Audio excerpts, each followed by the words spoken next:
In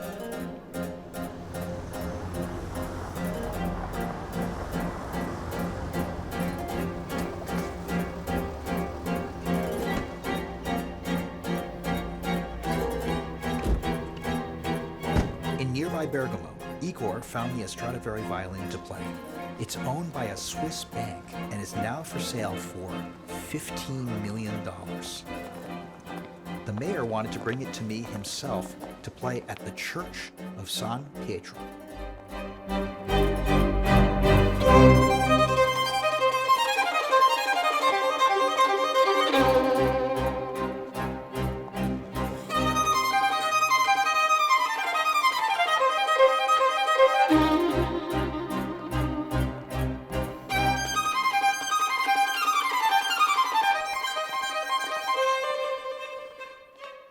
Signore, buongiorno.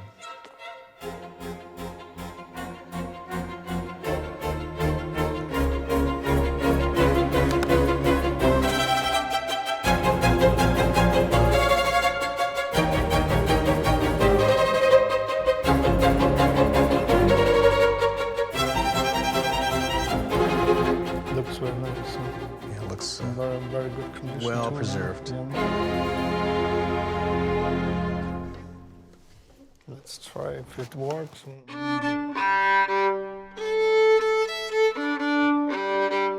Good. Feels good? Yeah.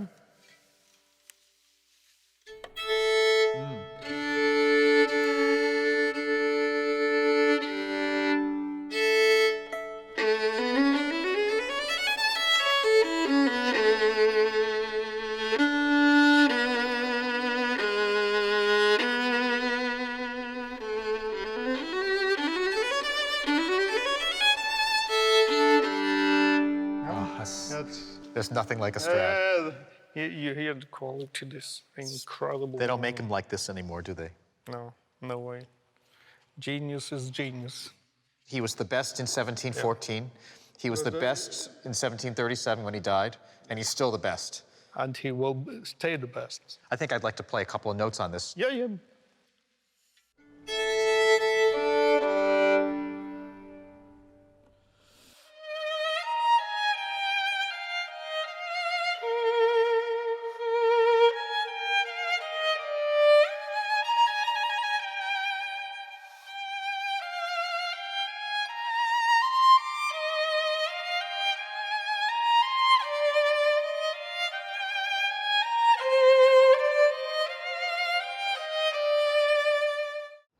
So Chloe, how much do you practice every day, if I may ask that personal question? It actually depends on that day, because if I'm less free, I'll practice less. But if I'm free for the whole day, I'll practice like 5 to 6 hours. Okay, so you're a big practicer. Yeah, sort of. So what do you do in a practice session? I start off with the open string, like this. Yeah, and then after that, the double string. Oh, that's a good idea, because it's hard. Yeah, Yeah, it is. okay. And then after that, the finger exercise. Okay. Yeah. Then do the same thing, but it's separated. Nice, nice. Okay. Then scales. And I might do like etudes or like caprices before I Like get Paganini? it. Yeah. Okay. Those are very hard. Yeah. I saw you once on two-set violin. Tell me about what that was like. It was so fun actually, because once they say cut, I'm just there laughing, you know? That's awesome. It is. What did you do for them, like on their show? I did the Ling Ling workout. So basically, Ling Ling is like a fictional character that plays the violin perfectly with no mistakes at all, and it's 100% accurate, and everything is just there. Okay, so what kind of exercises do they make you do? It's like invert the bow and play like, for example, Brook, that movement.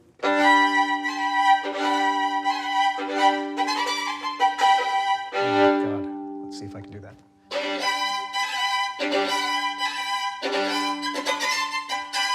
Oh, it's really hard. It feels wrong. Because the weight is like at the top. Right Yeah. now. Yeah. Okay, and then what else? And then the crazy one is invert the violin to this hand and the bow on that hand. So it's play backwards.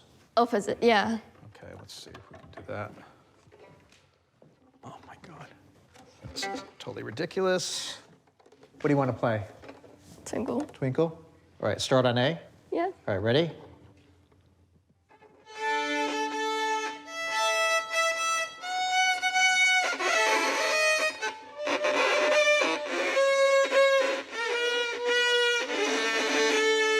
Wow, that's really, really awful. Yeah. Okay, here's a pop quiz for you. Okay. So I know you're working on Mozart 3 because you're recording it. Yeah. But you've also recorded Mozart 5, right? Yeah, last year. Okay, so I'm going to be the orchestra for you, but I'm going to be be okay? And Okay. because what this is a test of is not whether you can play the Mozart Violin Concerto. It's a test of how well you know the orchestra part. Yeah. So let's go. Just start with Allegro aperto.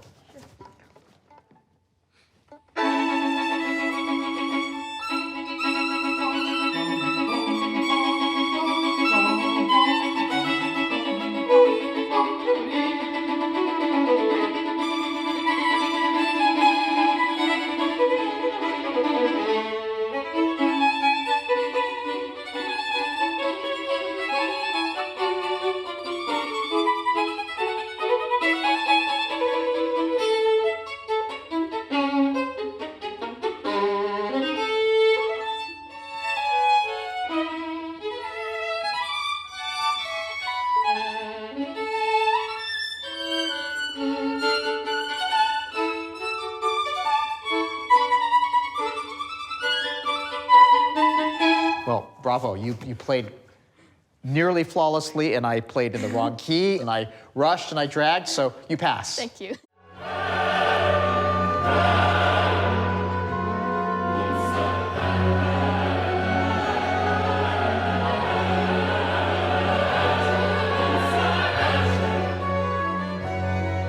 Bach's solo violin works are sometimes called the Himalayas of the violin, and I never learned them.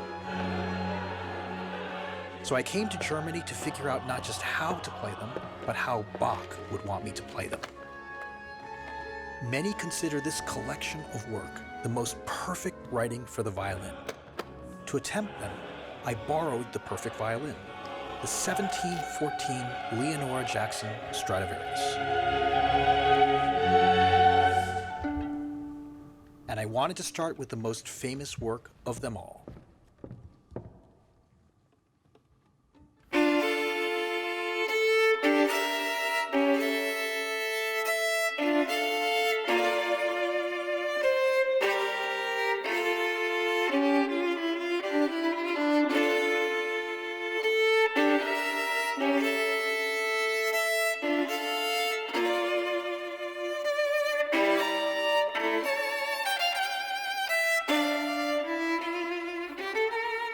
Bach is a national treasure here.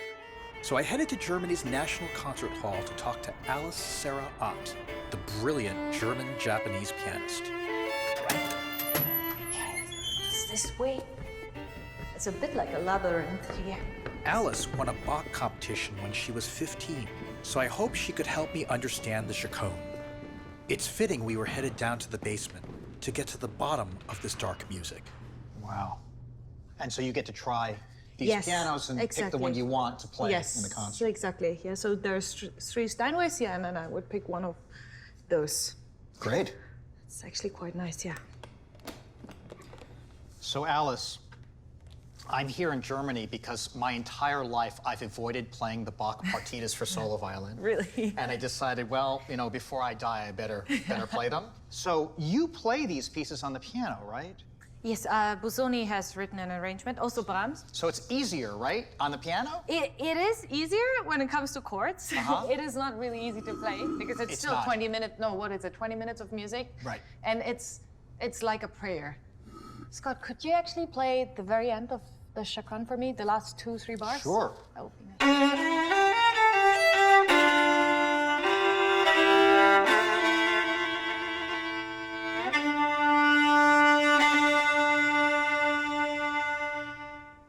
Why, is your version different or something? No, but I want to, in what key does it end for you?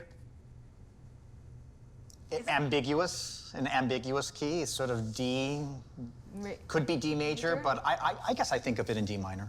So you see the whole piece quite dark? Oh, I don't Sad think ending. I don't associate this music with happy at all. Not at all? Not Okay. at all. Well, let me then actually play the Busoni version, or the Busoni interpretation of the end. So, this is still the same.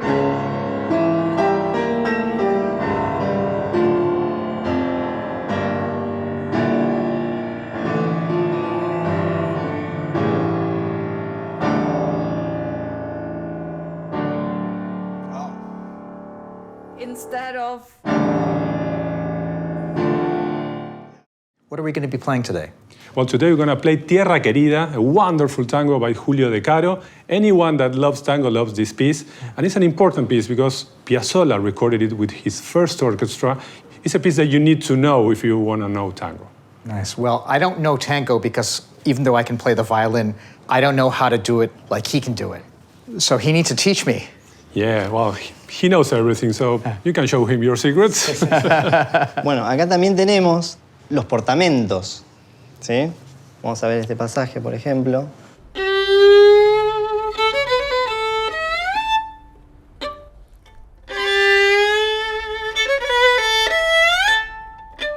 Eso. Y también tenemos dentro de la parte rítmica, tenemos algunos efectos que hacemos los violinistas. De Caro hacía mucho eso, que uno es el tambor, How are you que hay que doing that? poner la uña, apoyarla en la cuerda sol Okay, you're using your nail. Yeah. y después hacer un pizzicato. Think about it. Tango is danceable music, but without a drum set. So this is both the melodic instrument and the percussive instrument all in one. Exactly. Golpeando la uña. Eso. Perfecto. Sí. It's hard to do. Sí. Y también, bueno, se puede hacer como redoble. Sí, ya. I can't do that. Forget it. Y también tenemos la chicharra, que se toca en la cuerda re, en el hilo, Okay. acá atrás del puente. Huh.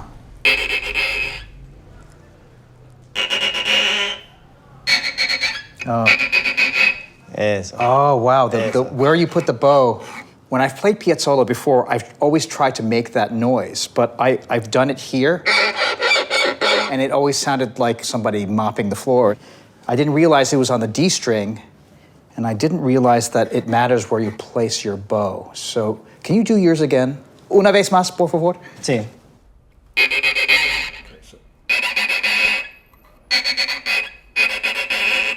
I see. Okay. Everything you're discussing, the staccatos, the portamento, you can find all that in Julio De Caro's sextet, but you can find all that in Piazzolla's music as well. Who developed these extended techniques for the violin? Was it Julio De Caro? Well, Who made it? part of it is De Caro's, and part of it comes from before.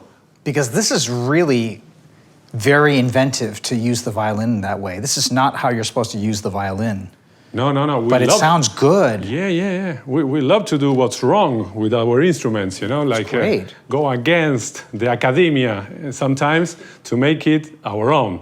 I mean, you have to play well, right? But then we have our tricks. Like Right, and break the rules a little bit, selectively break the rules.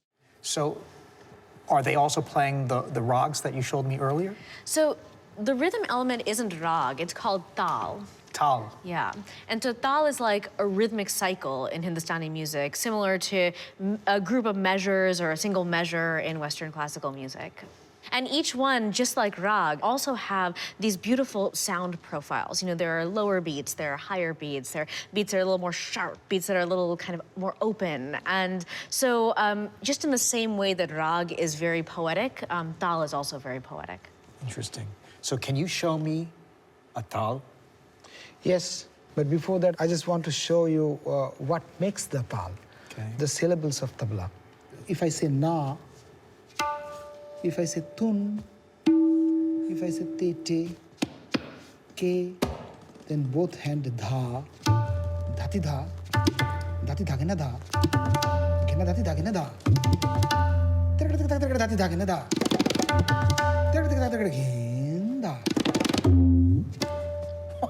So it's kind of the way you to talk, you speak with So this. you can express with this language because every tal has a language which fits in to the rhythmic cycle, which is 7 beats or 10 beats or 16 beats. For example, this composition.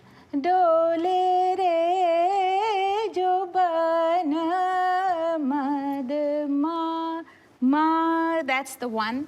So he can count the one, and I can show you how I play the composition and come back to the one, right?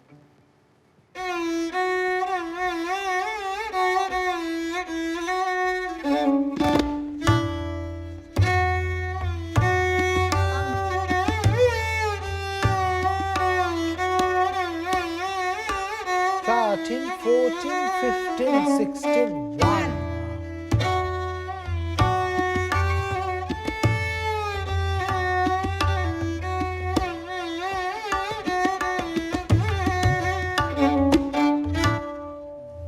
It's stunning to me how vocal It a is. percussion instrument can be. Yes. Just like you were saying about singing. It's I would say Indian classical music is totally based on vocal music, whether it be a melodic instrument, whether it be the voice, or whether it be the tabla, a percussion instrument. So,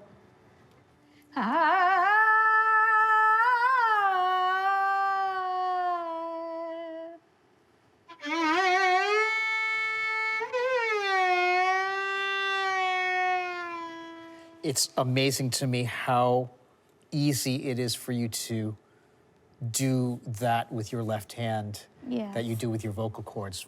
That's very impressive. Thank you. You want to teach me? Sure. Maybe easier ones. Easy ones. Yeah, easy ones.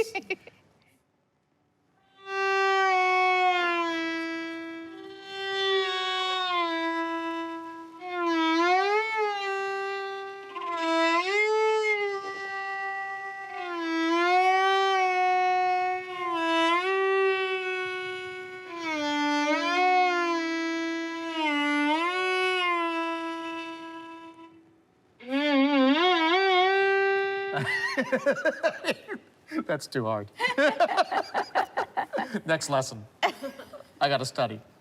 Yes. Can we hear a real piece? Yeah. Yeah, sure.